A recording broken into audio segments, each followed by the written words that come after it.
The Intergalactic Military Academy had, in its infinite wisdom, decided that dumping the next generation of military leaders onto a Deathworld would somehow forge them into competent officers. This brilliant strategy had worked exactly as well as one might expect, which is to say it had created a thriving industry in psychiatric counseling and prosthetic limb manufacturing. Nexus 7 wasn't technically classified as a Deathworld, of course. The bureaucrats had settled on the much more palatable designation of Extreme Environmental Challenge Zone, because apparently nobody wanted to admit they were deliberately sending teenagers to die for educational purposes. The planet boasted a delightful collection of features that made it the sort of place travel brochures would describe as rustic and authentic, while carefully omitting words like lethal and soul-crushing. 47 different species contributed their finest military academy cadets to this annual exercise in character building, each one convinced their particular brand of evolution had prepared them for anything the universe could throw at them. The Hortaks sent their kittenous warriors, bred for conquest and raised on stories of glorious battle. The Valdorians contributed their crystalline offspring, each one a living computer capable of calculating trajectory angles while composing epic poetry. The Nebuloids drifted in with their gaseous forms, convinced that having no solid body to damage gave them an insurmountable advantage. And then there was humanity, represented by exactly one cadet, who had apparently volunteered for this nightmare voluntarily. Bex Murphy stood among the assembled cadets in the Academy's briefing hall, looking remarkably unconcerned for someone about to be dropped into what was essentially a planetary-scale torture chamber. While her fellow cadets fidgeted with their regulation survival gear, titanium mesh clothing, emergency beacon transmitters, and enough concentrated nutrition bars to feed a small army, Bex was examining a piece of what appeared to be ordinary rope with the intensity of someone solving a complex mathematical equation. "Attention, cadets," announced Instructor Vorthak, a particularly stern-looking Horthak, whose exoskeleton bore the scars of previous educational endeavors.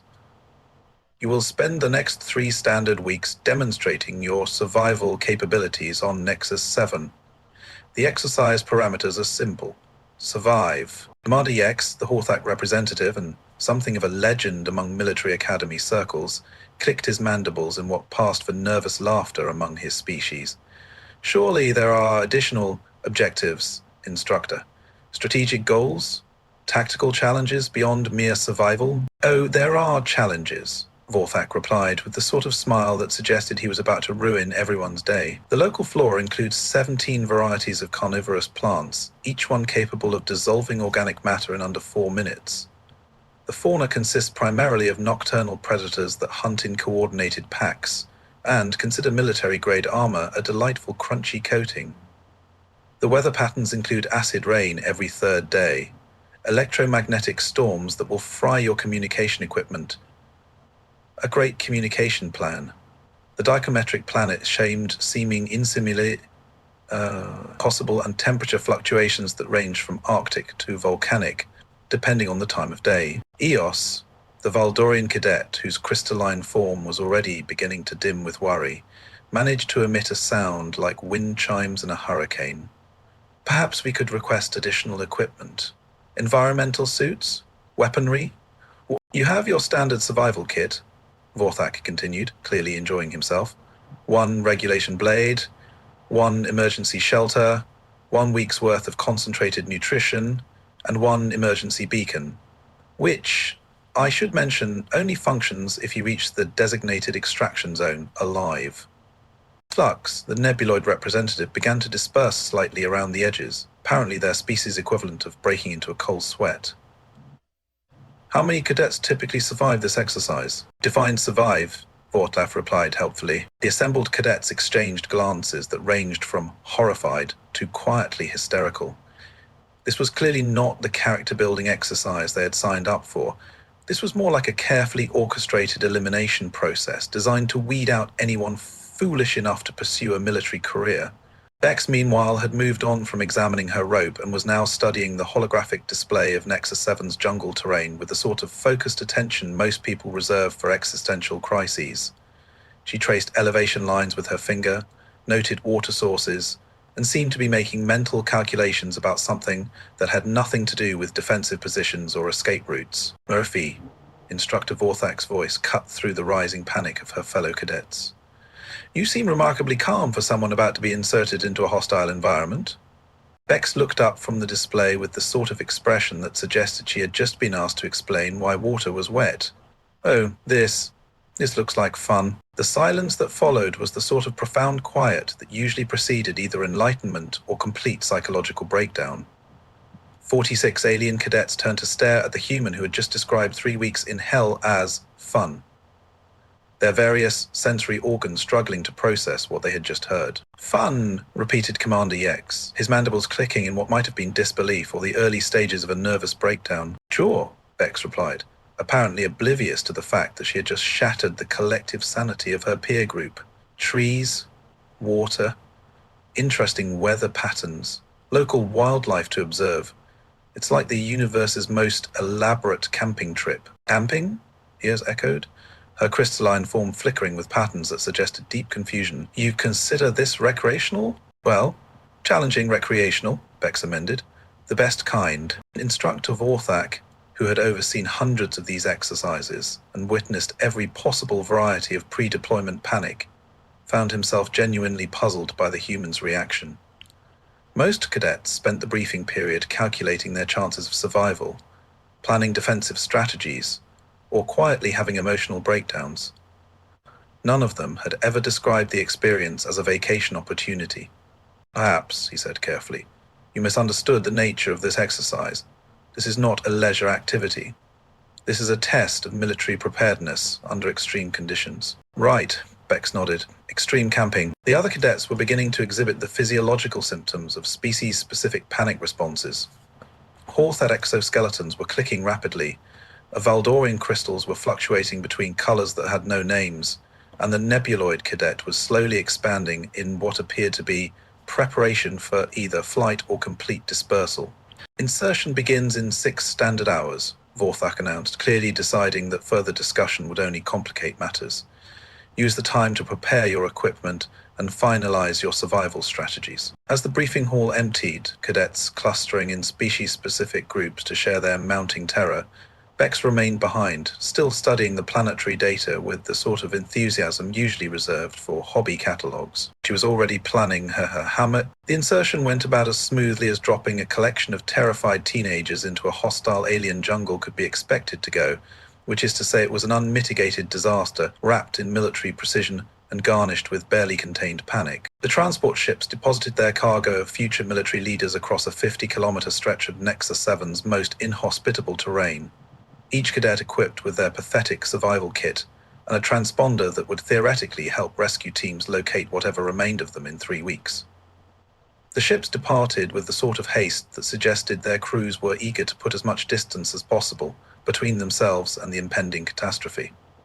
Within the first hour, the exercise had already begun demonstrating why military academies typically preferred simulated environments over actual death worlds. The cadets scattered like startled prey animals, their carefully rehearsed survival protocols dissolving into species-specific panic responses the moment they encountered their first taste of Nexus 7's hospitality. Commander Yex, drawing upon centuries of Horthat military tradition, immediately began implementing what his species called the Fortress Doctrine, a time-tested strategy that involved finding the most defensible position available and turning it into an impregnable stronghold. This worked beautifully on civilized worlds, with convenient rock formations and predictable enemy behavior. On Nexus 7, it mostly involved Yex and his fellow Horthat cadets attempting to establish a military perimeter around a patch of swamp that was actively trying to digest them. "Maintain formation," Yex clicked desperately as his boots sank deeper into what he had initially mistaken for solid ground. "Standard defensive positions around the—" His orders were cut short as the solid ground revealed itself to be a carnivorous bog that had been patiently waiting for exactly this sort of tactical blunder. The Horthak retreat was executed with all the dignity one might expect from elite military cadets fleeing from hostile landscaping.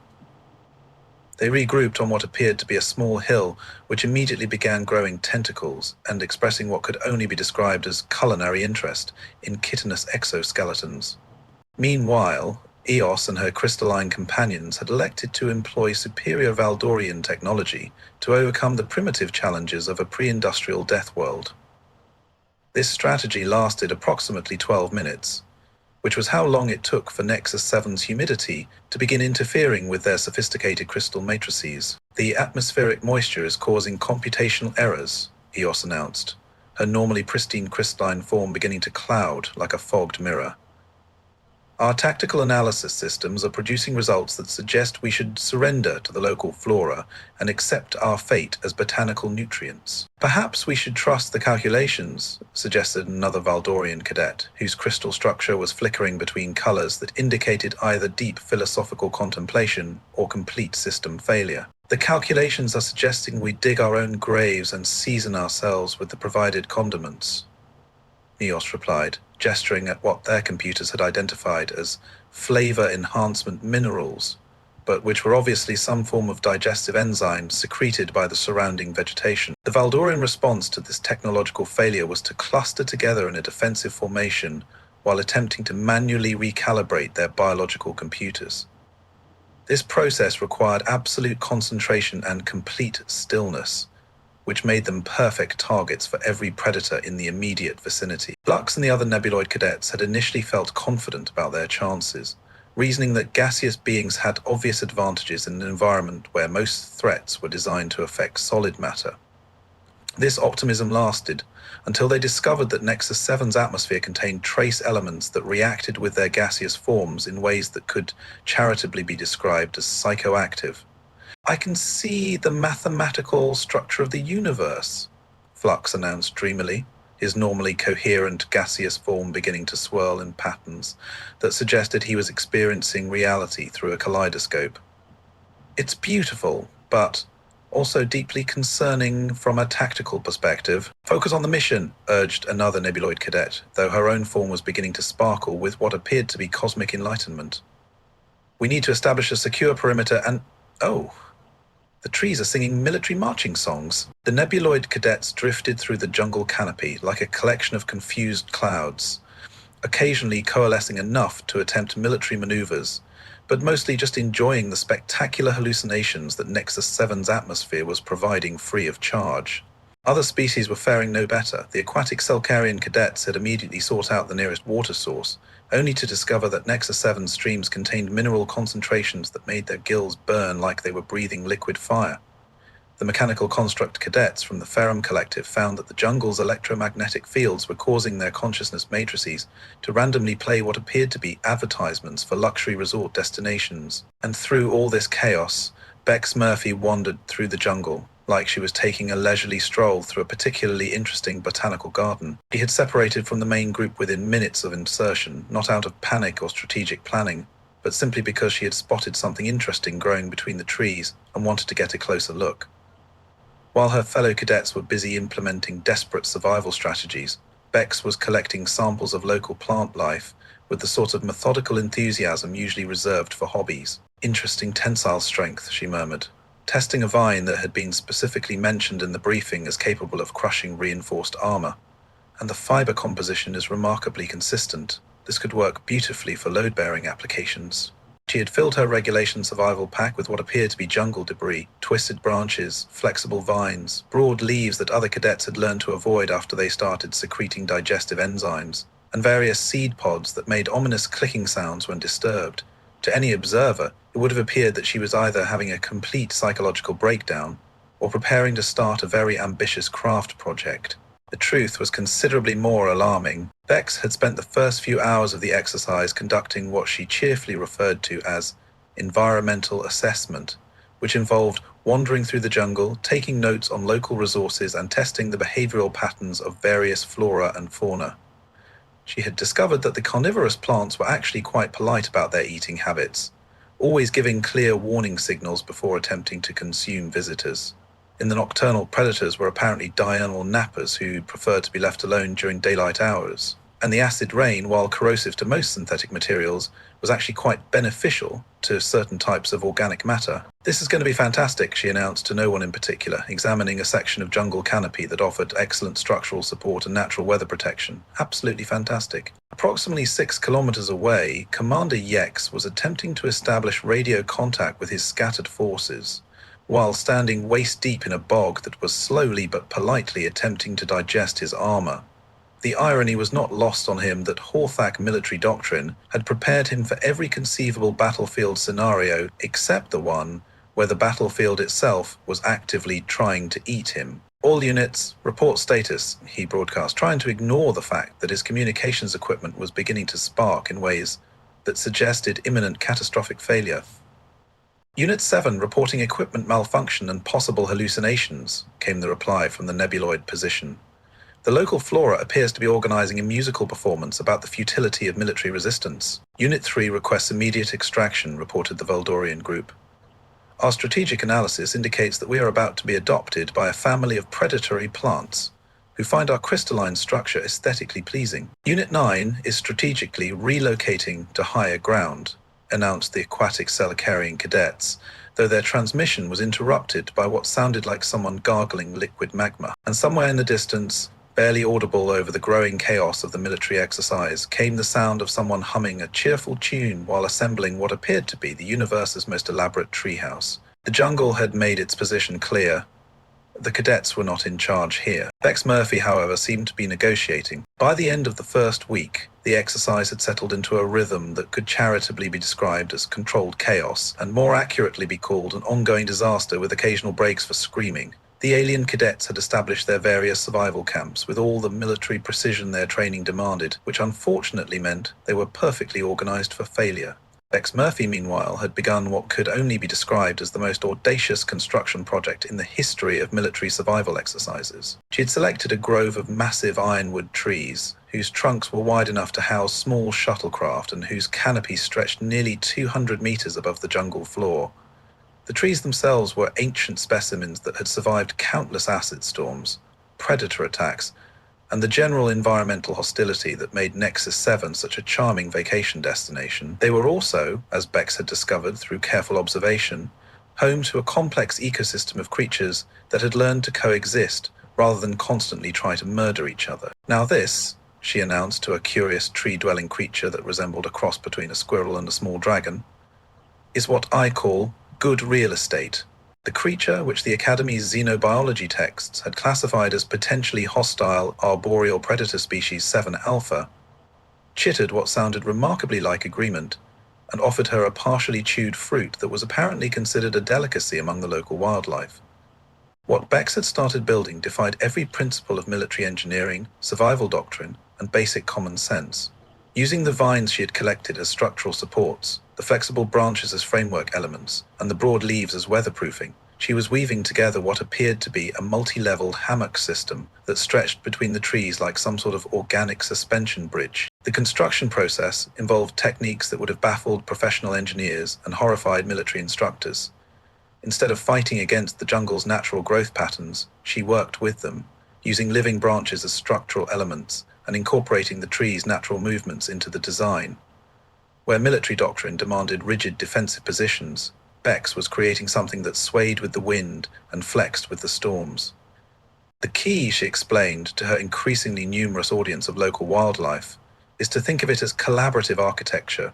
You're not imposing your will on the environment, you're joining a conversation that's been going on for millions of years." The tree-dwelling creatures had appointed themselves as unofficial construction supervisors, offering helpful suggestions in the form of strategic fruit placement and occasional structural adjustments. A family of what appeared to be miniature flying reptiles had taken up residence in the lower levels of the hammock system, apparently deciding that Bex's construction project was the most interesting thing to happen in their forest in decades. From a distance, the structure looked like controlled insanity. Up close, it was clearly the work of someone who had either achieved perfect harmony with their environment or suffered a complete psychological breakdown. The hammock levels were connected by woven walkways that curved and twisted through the canopy like organic highways. Rain collection systems channeled water through hollow branches into storage containers made from modified seed pods. Natural ventilation systems used the tree's own air circulation to create comfortable temperature zones throughout the structure, and somehow, impossibly, it all worked. Commander Yex first spotted the construction on day 8, when his increasingly desperate patrol finally ventured into the upper canopy in search of defensible positions. What he saw through his military-grade binoculars challenged every assumption he held about proper survival technique. What in the name of the Horthak High Command is that human doing? He clicked to his second in command, a battle-hardened veteran named Krex, who had survived 3 previous Academy exercises and was beginning to suspect that humans operated according to entirely different laws of physics. It appears to be some form of a residential construction, sir, Krex replied, his mandibles clicking in the pattern that indicated deep confusion. Multi-level, fully weatherized, and apparently occupied by most of the local wildlife. Occupied by wildlife. Yexta's exoskeleton rattled with what might have been disbelief or the early stages of a nervous breakdown. You mean she's built a fortress and invited the enemy to move in? Well, sir, they don't appear to be enemies anymore. Through the binoculars, Yex could see Bex Murphy lounging in what appeared to be a perfectly comfortable hammock, while a collection of allegedly dangerous jungle creatures brought her food, performed what looked like entertainment, and generally behaved like they were running a luxury resort service. She was reading something that looked suspiciously like a book she had somehow acquired, occasionally pausing to accept refreshments from her wildlife staff. This is a violation of every principle of military survival doctrine, Yex announced, though he had to admit that Bex looked considerably more comfortable than his own troops, who were currently huddled in a bunker that was slowly sinking into the swamp. The Valdorian cadets had also noticed the construction project, though their computer-enhanced vision was having difficulty processing what they were seeing.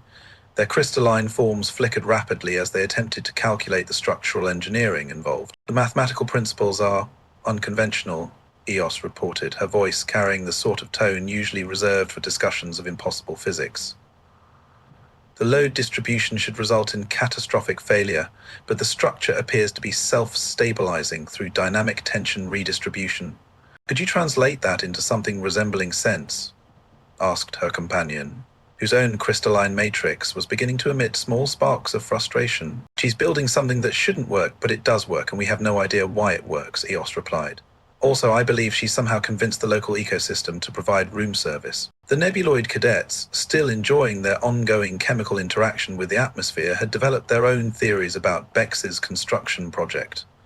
She's clearly achieved transcendent harmony with the planetary consciousness, Flux announced dreamily. Either that, or she's the most elaborate hallucination any of us have ever experienced. I vote for hallucination, replied another Nebuloid cadet. Reality stopped making sense around day 3. By the end of the second week, Bex's Hammock fortress had evolved into something that resembled a thriving aerial village. The multi-level structure now included what appeared to be guest quarters, recreational areas, and what could only be described as a jungle-themed spa facility. The local wildlife had not only accepted her presence, but had apparently decided to upgrade her accommodations, bringing her increasingly elaborate gifts and performing what looked like organized entertainment. This is absolutely ridiculous, Commander Yex muttered as he watched a parade of tree-dwelling creatures delivering what appeared to be breakfast to the humans' aerial palace. She's turned a survival exercise into a vacation resort. A successful vacation resort, Craigs pointed out. Look at the customer satisfaction ratings. Indeed, the wildlife appeared to be having the time of their lives. Creatures that the Academy databases had classified as solitary and aggressive were socializing in groups. Species that were supposedly natural enemies were sharing meals, and the entire ecosystem seemed to have reorganized itself around the principle of keeping their human guest comfortable and entertained. The other cadets were beginning to develop what military psychologists would later classify as Hammond syndrome, a condition characterized by the growing suspicion that one's survival strategy might be fundamentally flawed when compared to someone who appeared to be having a relaxing camping trip in the same environment that was actively trying to kill everyone else. Perhaps, suggested Eos during a particularly depressing tactical briefing, we should consider requesting asylum in the humans' tree fortress. Absolutely not, Yex replied, though his conviction was somewhat undermined by the fact that his current shelter consisted of a hole in the ground that was slowly filling with acidic groundwater. We are military cadets, not tourists. Military cadets who are currently losing a war against landscaping, Craigs pointed out helpfully. Meanwhile, high above the various camps of increasingly desperate alien cadets, Bex Murphy was putting the finishing touches on what she had decided to call her Canopy Collaborative, a living structure that had somehow achieved perfect integration with the jungle ecosystem. She had solved the water problem, the food problem, the weather problem, and the predator problem by the simple expedient of making friends with her environment instead of trying to conquer it. You know, she told her assembled audience of wildlife assistants, I think I'm really starting to get the hang of this place. The creatures chittered, squeaked and hummed what sounded remarkably like agreement. Below them the jungle stretched endlessly in all directions, beautiful and terrible and absolutely teeming with life that had learned to thrive in conditions that would challenge the most advanced civilizations in the galaxy. And somewhere in that jungle, 46 alien cadets were slowly coming to terms with the possibility that they had fundamentally misunderstood the assignment. Part 4. The Jungle Votes. The final week of the exercise began with what Nexus 7's weather patterns had cheerfully designated as Storm Season Finale, a meteorological event that combined the worst aspects of hurricanes, acid rain, and electromagnetic warfare into one spectacular display of planetary hostility. The Academy instructors had specifically timed the exercise to coincide with this charming weather phenomenon, reasoning that nothing built character quite like surviving nature's attempt to erase you from existence. The alien cadets' carefully constructed shelters responded to the storm with all the resilience of houses made from playing cards. Commander Yex watched his underground bunker fill with acidic water while lightning strikes turned his communication equipment into expensive confetti. The Valdorian crystal formations cracked under the atmospheric pressure, their technological advantages reduced to glittering debris scattered across the jungle floor. The nebuloid cadets found themselves dispersed across several square kilometers, their gaseous forms scattered by winds that treated their molecular structure like cosmic party streamers. Mayday, Mayday, Yex broadcast through his failing equipment, though he wasn't entirely sure who he was calling for help. Multiple structural failures, equipment malfunction, and what appears to be the planet actively trying to murder us. Copy that, came the static-filled reply from the Valdorian position.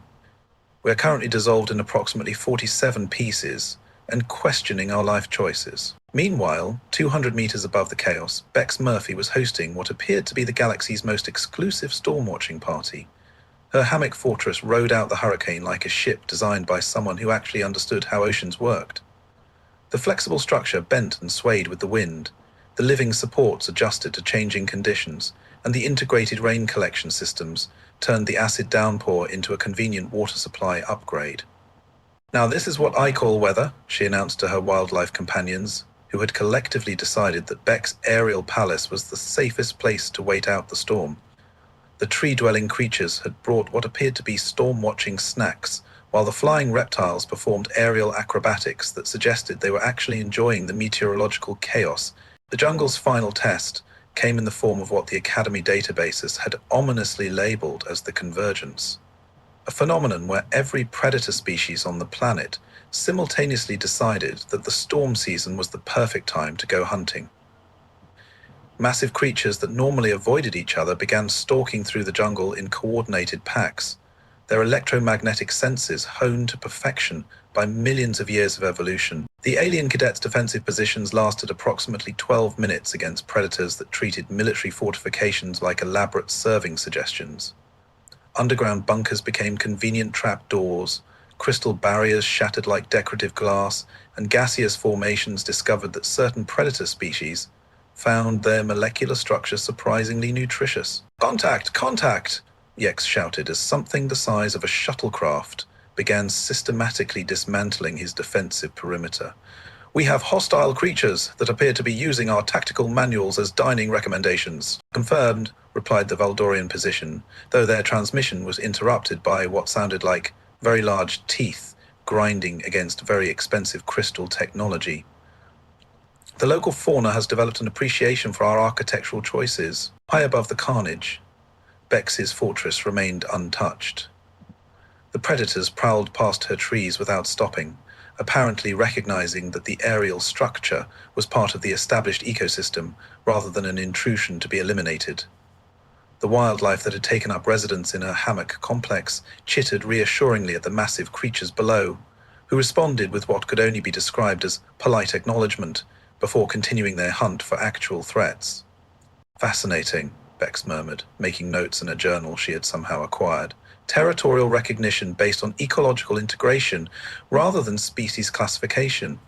The social dynamics are remarkably sophisticated." When the rescue ships arrived on schedule, they found 46 alien cadets in various states of survival, scattered across the jungle like the remnants of a particularly unsuccessful military campaign. Commander Yex was discovered clinging to a tree branch, his exoskeleton scarred and his dignity thoroughly demolished. The Valdoran cadets had to be collected in several containers, while the nebuloid survivors were carefully reassembled from their component molecules. And in the canopy above, the rescue teams found Bex Murphy sitting in her hammock fortress, surrounded by contentedly wildlife, apparently conducting what looked like a nature documentary while sipping something that resembled tropical fruit juice. "Murphy," called the rescue team leader, his voice carrying the tone of someone who had given up trying to understand the universe. "Are you ready for extraction?" "Oh, absolutely," Bex replied cheerfully, beginning to pack up her notes. "Though I did want to thank the management for such excellent hospitality, 5 stars, would definitely recommend to anyone looking for an authentic jungle experience." The wildlife chittered what sounded like modest acceptance of her review, while the trees themselves seemed to sway in acknowledgement of her compliments. As the rescue ships departed, carrying their cargo of traumatized alien cadets, and one remarkably refreshed human, Instructor Vorthak reviewed the exercise results with the sort of expression that suggested he was considering a career change. 46 cadets survived, he announced. 1 cadet thrived, and somehow the planet appears to have issued her a standing invitation to return. The Intergalactic Military Academy would spend the next several years trying to understand exactly what had happened during that exercise. They would produce detailed reports, conduct extensive interviews, and develop new training protocols based on the revolutionary concept that sometimes the best way to survive a hostile environment was to stop treating it like an enemy. But they never did figure out how to teach other species to build hammock fortresses that doubled as luxury resorts. That particular skill, it seemed, was uniquely human. Years later, military historians would debate the Murphy incident with the sort of academic fervor usually reserved for theological disputes. Some argued she had discovered revolutionary survival techniques that challenged fundamental military doctrine.